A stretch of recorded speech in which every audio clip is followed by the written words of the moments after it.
Hello. Welcome back to Battle Brothers. I am your host, Jade Star. And I'm Click. I mean, sick. Shit. Thanks, Scott. And now for a fight I was worried that was going to be a little bit more dangerous than it turned out to be. We got a little bit of a high ground to put some people on. But that's not really the reason it's going to be as easy as it's going to turn out to be. I mean, you've got Travelog on the high ground. What more do you need? I mean, really, that is about all I'm going to need for this fight. I was expecting many more Ancient Legionaries than 4 when the army size I was going against was 20. Yeah, but at the same time, the Undead crisis is over. Yeah, so maybe we're just not going to see as many skeletons anymore. That would be nice. I'm not 100% sure on how this works. I mean, you have run into groups that were like this before, where there were just, yes, you had a bunch of Weitergangers and some armored Weitergangers and some Legionaries, but you didn't run into very many groups that had a ton of Legionaries. You had a few, but for the most part, this is basically just a bog standard Undead group. It could be a standard Undead group. Maybe it's remnants of the Undead crisis. Right. Just, a group that spawned for the Undead crisis and hasn't been killed or cleared out yet, or... Right. They just I don't haven't think received anything the news. despawns. Yeah, I don't think things despawn either. So, they're just still out here. They haven't gotten the word that, no, Davies was the vice president. Shit. I had a Civil War reference in here, but I forgot who the president of the Confederacy was again.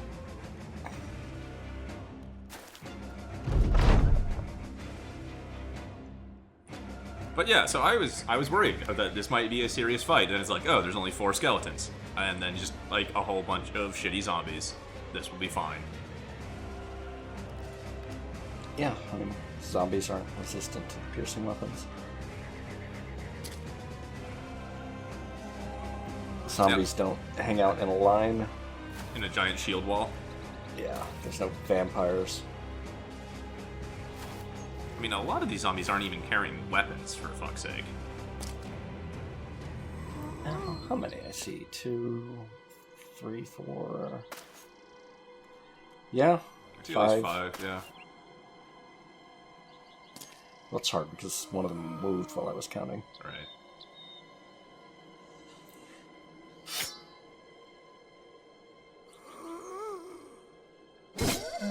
Like, zombies without weapons is just such a non-entity. It's like, even if my dude sucked and were unarmored, it would take you far too long to gnaw through them than they could just hit you with any basic level weapon.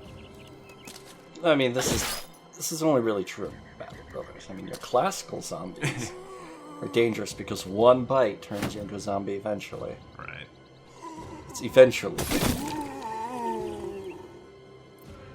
I mean, if Weitergangers had some sort of, deadly plague that you had to, not take hit point damage from them, they'd be significantly more threatening. Yeah, but that would supremely suck from a gameplay standpoint. As you've discussed, it's basically impossible to avoid taking damage in the course of a fight. You're just rolling enough percentages that somebody's going to take some hit at some point. Well, yeah, but as long as they don't get through armor, that wouldn't necessarily be a problem. Right. And at that point, it just becomes a matter of trying to conserve your armor and rotate. Is it only if they bite and get through armor, or? Yeah, presumably, yeah. Okay. Well, that's fine. For our hypothetical plague zombies, yeah. These would never be armed. Also, that's a great Steam name. Hypothetical plague zombie? Yeah. It's got the right number of syllables.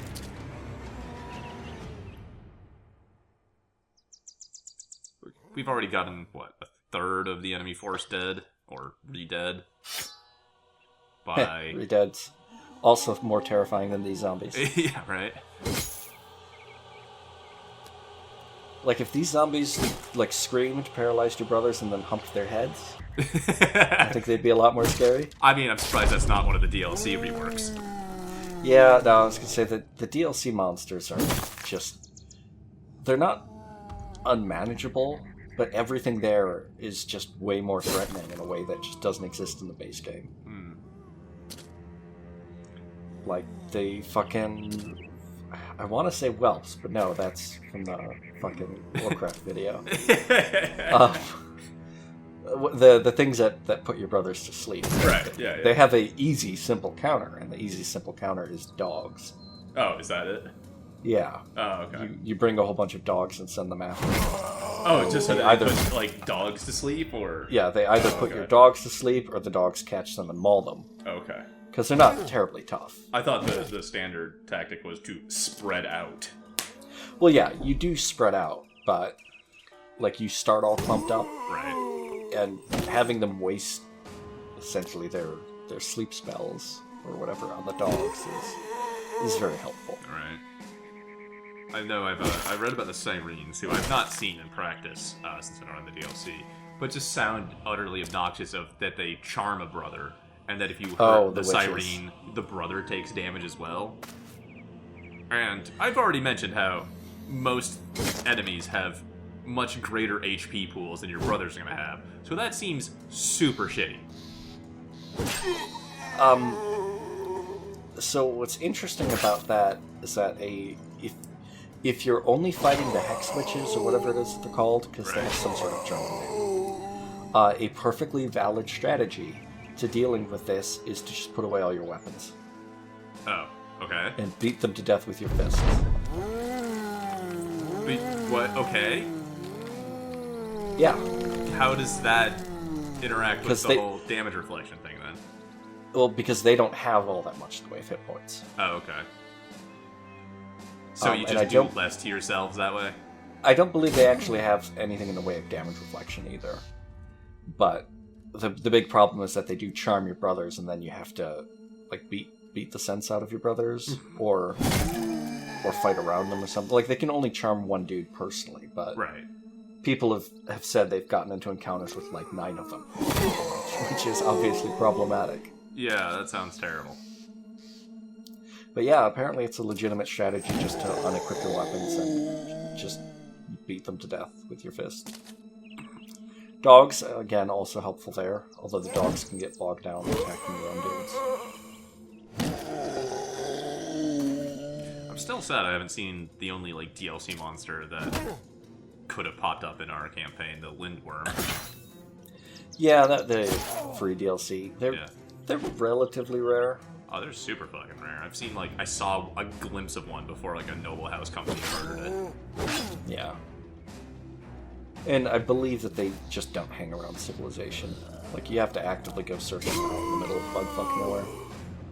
Well, speaking on that, since this fight's just about over, I'll get to it in the thread, but, oh, goddammit, more zombies, of course, right? Because the Undead Crisis might be over, but these guys do this anytime.